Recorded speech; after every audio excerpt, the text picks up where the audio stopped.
Oke, Assalamualaikum warahmatullahi wabarakatuh. Jumpa lagi dengan saya, Yunizel Bahtiar, di kanal YouTube Yunizel Bah. Hari ini luar biasa, saya jumpa dengan Pak Sumargo, Pak ya, GM Batika Hotel Jababeka. Hari ini Cikarang. kita lagi di Jababeka Cikarang. Pagi ini kita akan ngobrol. Nih, video ini panjang ini. Ya, kita akan ngobrol bagaimana menjual dan bagaimana pengalaman menjual Pak Margo dalam memasarkan hotel beliau. Oke, kita sambung aja tadi Pak. Iya. Jadi 2 tahun pandemi Pak ya? Iya. Bapak waktu itu di Pekanbaru? Iya, sebelumnya di Pekanbaru. Di Batika Pekanbaru selama 6 tahun. 6 tahun. Oh, lumayan Pak, dari 16. 2016.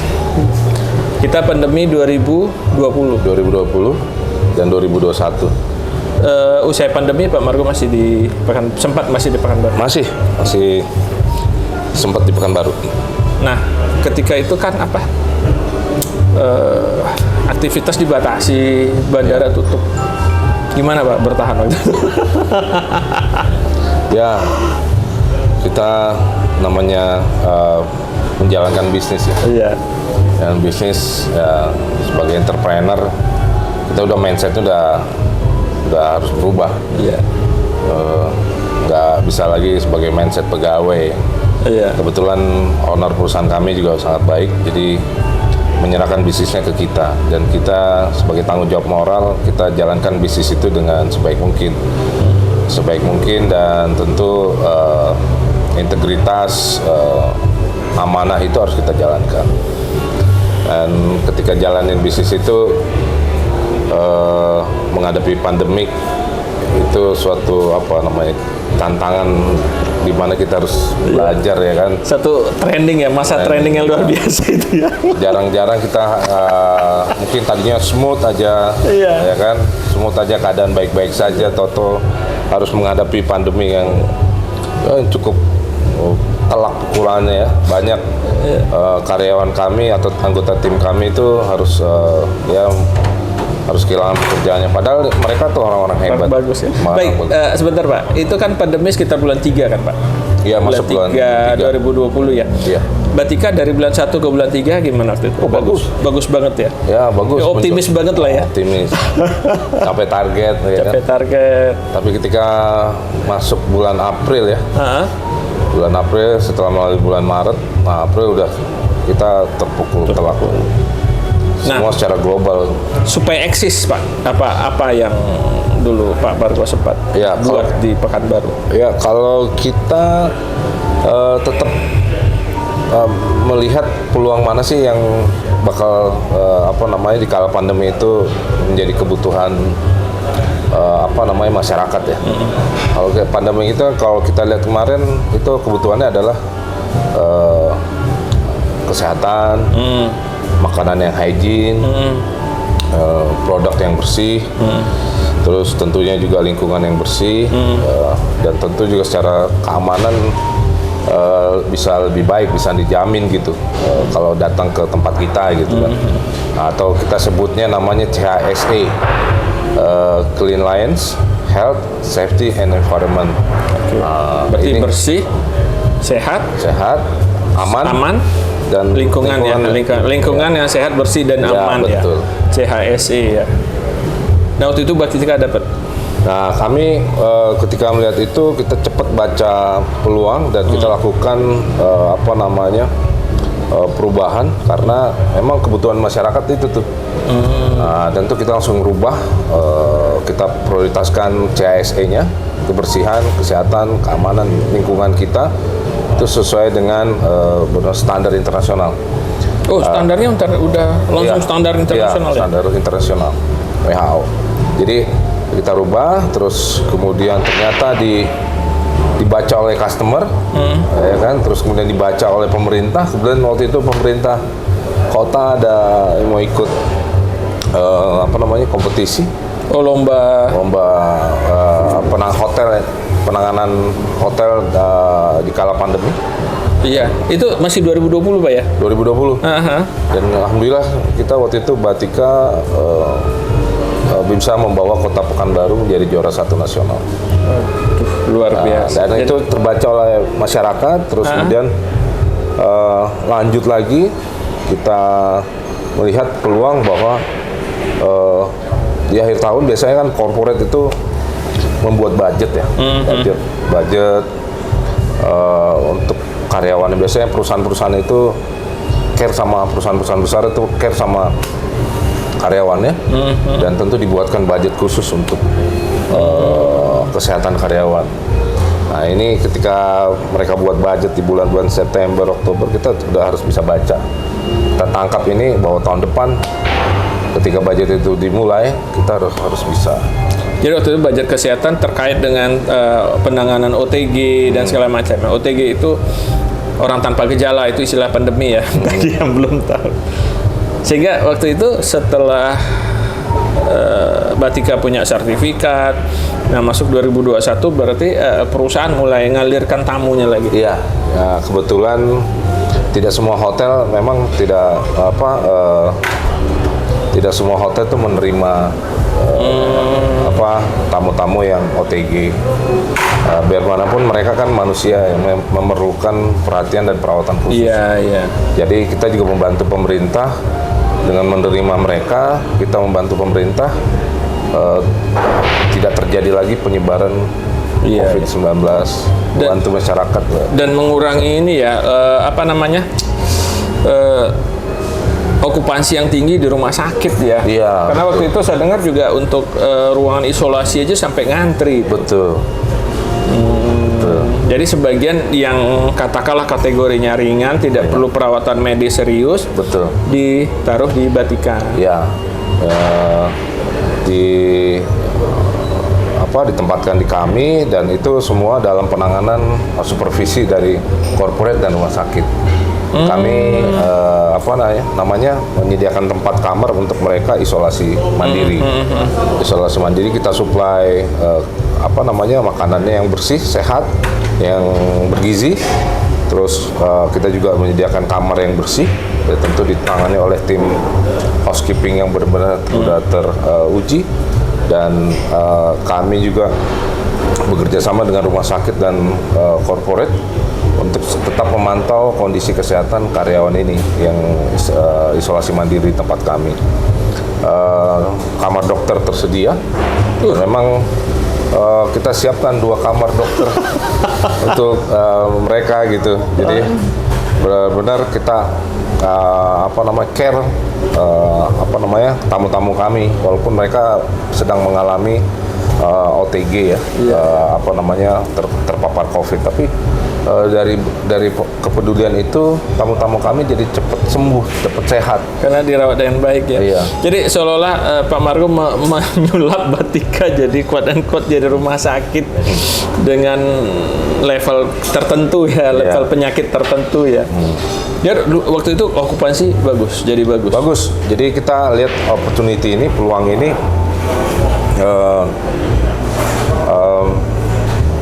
menjadi satu peluang yang kita tangkap karena kita sudah terlatih. Iya. Jadi di tahun 2020 kami sudah menyiapkan tim di kala pandemi itu, kami menyiapkan tim untuk melakukan training penanganan SOP pandemi. Jadi ketika kami siap dapat kesempatan itu, kami udah siap. Ya, tadi Pak Margo bilang sempat bikin SOP juga ya? Iya. Itu bikin sendiri atau bekerja sama rumah sakit atau apa? Kita bikin sendiri. Oh, bikin sendiri? Ya, kita kombinasi dari WHO, dari standar dunia itu, WHO juga mengeluarkan SOP untuk penanganan tamu pandemik di hotel. Terus di PHRI juga mereka mengeluarkan SOP. Jadi kita kombinasi dari dua sumber ini. Dan tim juga dilatih terus-menerus, dan siap mentalnya, siap peralatannya, APD-nya dan semuanya. Dan itu ketika kesempatannya datang di akhir tahun 2021 atau di awal 2022, kita udah siap, udah menerima itu. Dan kebanyakan tamu-tamu kami adalah tamu-tamu corporate. Berarti kalau kita bilang pandemi kan orang secara bisnis bilang pandemi rata-rata bilang 2 tahun kan, 2020, 2021. Berarti Batika boleh dikatakan nggak nyampe setahun ya? Kondisi sulitnya gitu. Ya, kondisi sulitnya kalau boleh dikata 2020 itu kami walaupun memang kondisi memang sulit sekali. Itu kami hanya di tahun 2020 itu kita mulai dihitung dari April Iya, ya. April. 2021, April sampai Desember itu boleh dikata kami di 2021 itu di 2020 itu hanya minus pendapatan itu hanya 2 bulan saja. 2 bulan saja. 2 bulan saja. Berarti sekitar April Mei lah ya. Ya, sekitar setelah Lebaran. Soal Lebaran ya, Juni Ya, Juli ke atas. ya. Soalnya kalau di kala Lebaran itu masuk di bulan Ramadan itu benar-benar kota Pekanbaru sepi sekali. Kota mati. Sampai jualan. Kami jualan Jualan di pinggir jalan. jualan di pinggir jalan untuk survive. Jadi kalau kondisi seperti itu orang yang atau misalnya yang bisa beradaptasi orang yang bisa survive. Kalau nggak bisa beradaptasi nggak akan bisa survive. Tapi saya lihat ini ya tidak sekedar adaptasi ya, justru bisa mengkrit tantangan itu threat itu ya, ancaman ini kan boleh katakan ancaman ya, menjadi peluang gitu ya. Betul. Karena kita lihat ketika pandemi berapa banyak hotel yang tutup operasi, dia kan tutup tidak terima tamu. Betul. Berapa hotel yang ya bukan hanya pengurangan, bahkan karyawan yang bekerja pun sempat unpaid gitu istilahnya. Tapi kalau Batika ya pengurangan pasti ada lah ya waktu itu. Ya.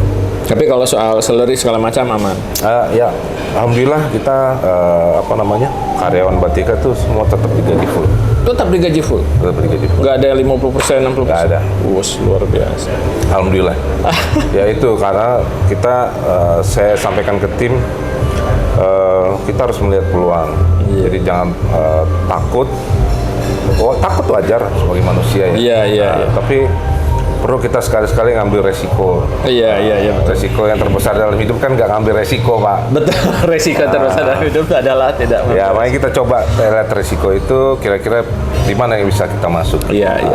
Dan akhirnya contoh di kala Ramadan itu kami memberanikan diri untuk menjual makanan di pinggir jalan di depan hotel. Jadi kami lihat ada peluang ini karena saya lihat ada pasar makanan itu pasar Ramadan tutup. Iya, pasar apa? Ini peluang. Itu contoh kecilnya aja gitu. Peluang tuh. Kenapa kita nggak buka? Toh kita punya tempat di depan hotel. Kita buka tenda akhirnya dan masyarakat emang di bulan Ramadan itu membutuhkan makanan yang sehat, bersih. Ya, waktu itu laku nggak? Laku ya? Laku. Luar biasa gitu. Sampai di pinggir jalan tuh mereka belinya seperti drive-thru ya. Ngantri mobil-mobil ngantri ya kan. Iya. Ngantri karena mereka membutuhkan makanan yang sehat. Iya. Karena ada rasa takut mereka untuk mungkin konsum makanan yang enggak sehat. Akhirnya dia lihat karena ini hotel yang menjual dan lihat hotel yang sudah bersertifikat CSE. Akhirnya mereka jajan di hotel dengan menggunakan mobil atau kendaraan pribadi masing-masing, mereka seperti drive-thru gitu. Jadi beli rendang, beli itu. Oh, sampai rendang salah macam juga. Bukan hanya takjil aja ya? Bukan hanya takjil aja. Jadi lauk pauk. Sayuran, lauk pauk. Wah, luar biasa. Saya sebelum baru dapat cerita ini nih Pak Maru. Saya pikir tidak laku waktu itu. Saya sering lewat. Laku, Pak. Laku ya? Jam 5 sudah habis. Kadang 5:30 udah. Kita buka dari jam 3. Sampai habis ya dia, hari-hari sampai habis gitu. Berarti laku banget. Iya, kalaupun ada sisa ya itu hanya berapa bungkus aja. Hanya berapa potong saja. Udah nggak bisa dijual lagi gitu. Udah memang ini, udah sisa lah. Jadi overall 2020-2021 secara bisnis, secara angka di laporan keuangan masih bagus ya? Masih bagus. Di 2020 itu kita hanya minus 2 bulan aja. 2 bulan itu minusnya juga nggak banyak. Tapi di 2021 mulai dari Januari sampai Desember 2021 kami Surplus terus. surplus terus. Luar biasa. Bahkan bisa ibaratnya yang tidak terduga lah, terus kami juga bisa membantu unit-unit lain lah. Unit batika yang kesulitan kan. Iya. Alhamdulillah. Alhamdulillah, luar biasa ya. Saya memang mungkin di video YouTube saya Bapak bisa lihat bulan puasa kemarin saya sempat talk show begini sama Pak Firman Wanipin namanya, pemimpin rakyat Sumbar, media, yang ketika pandemi media juga termasuk yang terpukul kan karena iklannya juga di stop dan segala macam. Ternyata beliau juga punya cara yang extraordinary sih menurut saya, bagaimana mengelaborasi tantangan, mengelaborasi ancaman itu jadi peluang. Yang sama lah cerita Pak Margo hari ini, luar biasa ini. Makanya teman-teman, cerita Pak Margo ini kita rekam, kita tayangkan di YouTube kita supaya ini bisa menginspirasi kita semua ya, bahwa ancaman, tantangan itu sebetulnya bisa kita rubah jadi peluang. Saya sedikit cerita Pak, 2020-2021 usaha saya termasuk yang terdampak pertama. Awal pandemi kita pernah bertemu, saya masih ingat itu. Beberapa job training kita dibatalkan dan segala macam. Akhirnya saya bisa mengatakan dari segi revenue perusahaan saya di 2020-2021 itu jauh lebih baik daripada 2019 sebelum pandemi. Kok bisa? Nah, caranya kita buka training, tapi yang kita training adalah karyawan rumah sakit. Kalau tempat training saya kan harus tutup, tidak boleh buka. Tapi kalau rumah sakit kan boleh. Jadi yang kita training itu pegawai rumah sakit, dan kita bikin program pemagangan untuk rumah sakit karena waktu itu rumah sakit butuh SDM banyak. Jadi kita kirim supply anak magang, kita training di situ sehingga bisnis kita masih ya, buat saya sih 2020 dan 2021 itu adalah tahun-tahun yang jauh lebih baik daripada 2019 sebelum kita. Tergantung bisnisnya apa mungkin ya. Tergantung bisnisnya ya, artinya bagaimana kita juga melihat peluang kan? Iya, karena kalau kita lihat hotel ketika itu kan Pak, ya kita nggak usah sebut nama ya, beberapa hotel yang tutup kan, tutup operasi.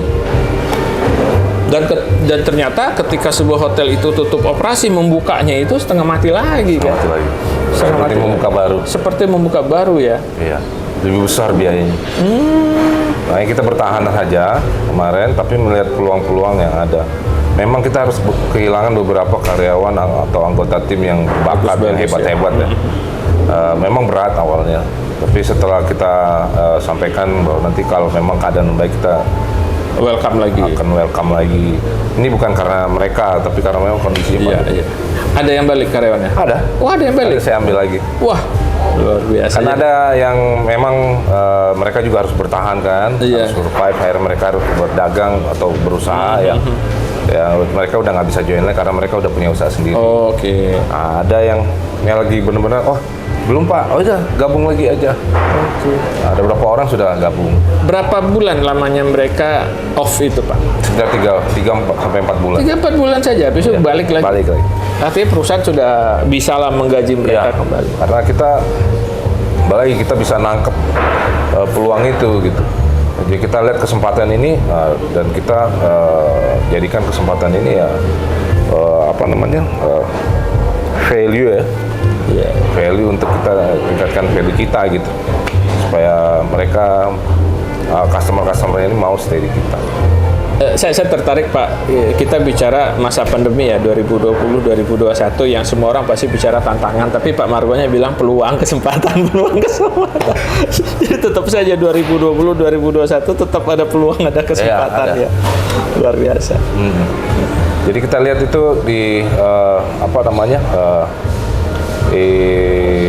awal 2021 ternyata perusahaan-perusahaan ini membuat budget lebih untuk para karyawannya. Dan itu kita tangkap.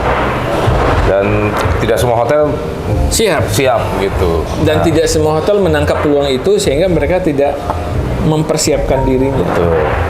Sebenarnya itu kesempatan bagi hotel ya. Artinya mungkin kuenya kecil katakanlah ya, Iya. tapi pemainnya kan berkurang. Tapi Iya. tidak juga kecil kuenya ketika itu ya. Enggak. Bentuk kuenya aja yang berbeda. Iya. Kalau dulu kan pariwisata, Iya. orang bisnis, orang mobile. Iya. Sekarang tamunya orang tempatan lah Iya. gitu jatuhnya ya. Iya, betul. Dan dia memang cukup beresiko. Iya. Tapi ketika kita udah terlatih dan kemudian tim juga udah dipersiapkan secara mental dan peralatan juga sudah kita lengkapi, apalagi yang mesti kita ini? Kita sudah bekerja sama dengan rumah sakit yang memang udah partner kita gitu. Dan alhamdulillah itu direspon baik semuanya sama stakeholder kota Pekanbaru kan. Nama Bahtika jadi terkenal ya. Iya. Dikenal Pemko, gubernur Iya, dan segala betul. macam. Pernah dikunjungi pejabat juga ya? Dikunjungi. Apakah dinilai di assessment apakah ini hotel sudah siap dengan kondisi pandemik. Dan ketika itu Bahtika jadi percontohan lah ya. Ya, boleh dikatakan membantu pemerintah menangani penyebaran COVID-19 ya, untuk tidak tersebar meluas lagi. Oke. Jadi kami alhamdulillah pencapaian di 2021 bahkan udah melebihi target ya, melebihi ekspektasi gitu. Suatu kebanggaan dan rasa syukur, walaupun kami harus ada beberapa karyawan yang mungkin ngalamin tapi kembali sehat karena kita sangat care sama tim. Oke.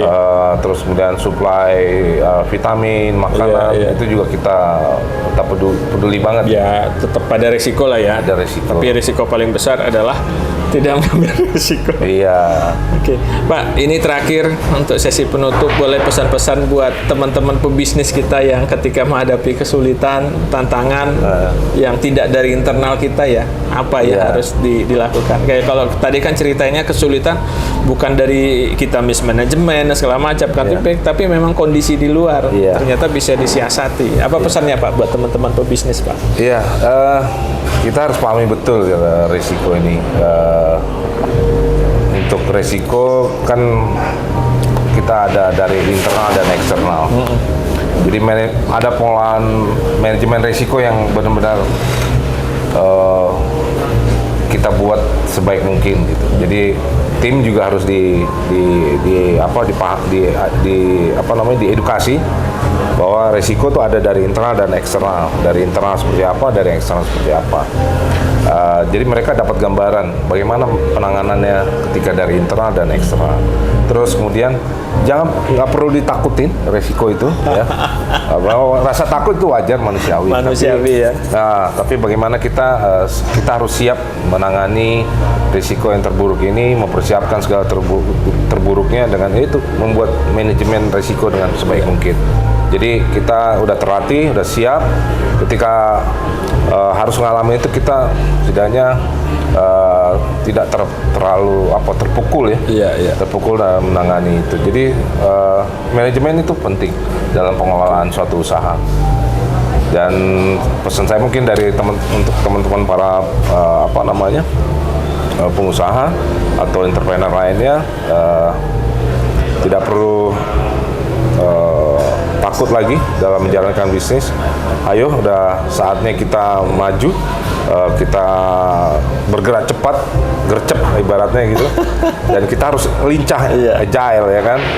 Lincah melihat peluang ya. Ya, cepat bisa beradaptasi dan memandang jauh ke depan peluang-peluang bisnis yang bikin kita bisa dapat. Jadi tidak melihat peluang bisnis dalam 1-2 bulan saja, tapi kita melihat forecast itu jauh ke depan, 1 tahun, 2 tahun, kira-kira peluang bisnisnya seperti apa.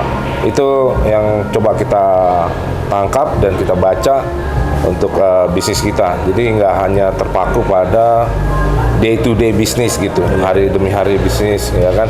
Tapi kita sudah melihat jauh ke depan, membuat forecast, perencanaan supaya kita bisa menghadapi mungkin kesiapan ketika kita harus menerima keadaan terburuk ataupun kita nggak tahu rezeki kapan ya kan. Yang penting kita selalu terus bergerak dan siap ya. Siap ya. Oke. Baik teman-teman, Kita bicara kurang lebih setengah jam, tapi isinya daging semua ya. Bagaimana pandemi yang semua orang bilang sulit, ekonomi susah, nggak bisa jualan, sampai pinjaman direstruktur, karyawan nggak digaji. Ternyata Pak Margo punya pengalaman yang luar biasa ketika pandemi. Beliau bisa survive, bukan sekedar survive, masih surplus malah ya. Dari ya kurang lebih 24 bulan pandemi, tadi beliau cerita laporan keuangan beliau cuma minusnya di 2 bulan saja, dan itu sangat tipis. Artinya di 22 bulannya tetap surplus. Artinya di balik semua peluang, di balik semua tantangan, tetap saja ada peluang sepanjang kita jeli menangkapnya dan kita siap untuk menangkap itu. Ya, siap itu juga penting, Pak ya. Baik teman-teman, para viewer dan subscribernya Unizel, demikian obrolan kita bersama Pak Sumargo. Hari ini beliau adalah GM Hotel Batika Jababeka ya.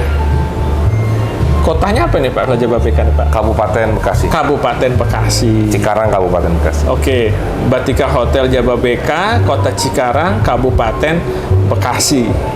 Teman baik saya. Kita berjumpa di video berikutnya. Jangan lupa kolaborasinya untuk selalu subscribe, like, and share. Assalamualaikum warahmatullahi wabarakatuh. Oke, baik. Oke.